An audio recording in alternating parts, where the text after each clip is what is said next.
In the mid-18th century, the Kingdom of Naples and Sicily was ruled by King Charles VII of the Bourbon dynasty. He was a young, ambitious monarch who was not content with power, but dreamed of leaving an architectural legacy comparable to the palaces of the kings of France and Spain. The eyes of all Europe were focused on the Palace of Versailles, the lavish edifice built by Louis XIV. But Charles wanted something grander, something closer to his heart, a palace worthy of a Mediterranean kingdom, proving that the Italian Bourbons were capable of competing with their French and Spanish kinsmen. The concept and the location in 1750, the king decided to build a grand palace in the Caserta region, about 30 kilometers from Naples. He chose this location carefully, far from the threat of the British fleets that controlled the sea, yet close enough to the capital to connect it to supply lines.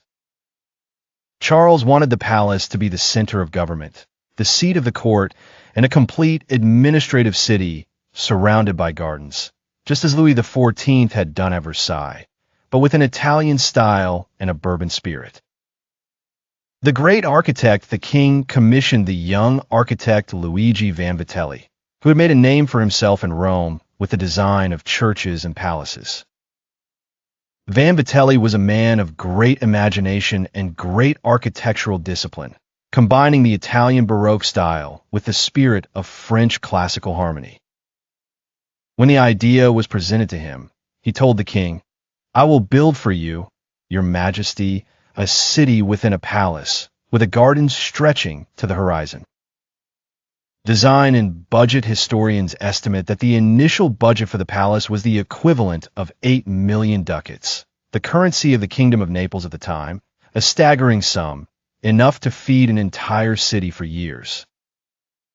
The project included 1,200 rooms, 1,790 windows, 34 monumental staircases, a royal chapel with a towering dome, a royal theater in the style of an opera, secret passages connecting the palace to the gardens and security areas. The gardens were a self-contained project, over 3 kilometers long, interspersed with water channels brought from Mount Taberno, artificial waterfalls, and fountains inspired by Roman mythology. Years of construction work officially began on January 20th, 1752, with a foundation stone laying ceremony attended by noblemen, clergy, and senior military commanders. Thousands of workers and craftsmen were recruited from across the kingdom, from sculptors and carpenters to marble workers from Carrara.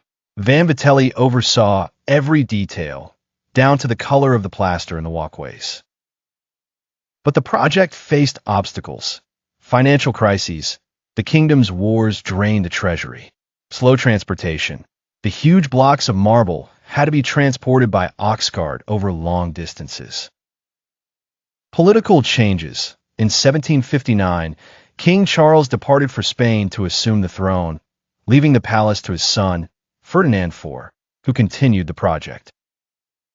Achievement construction took more than 20 years, with the palace officially inaugurated in 1780, although some wings and gardens remained under construction for years afterward.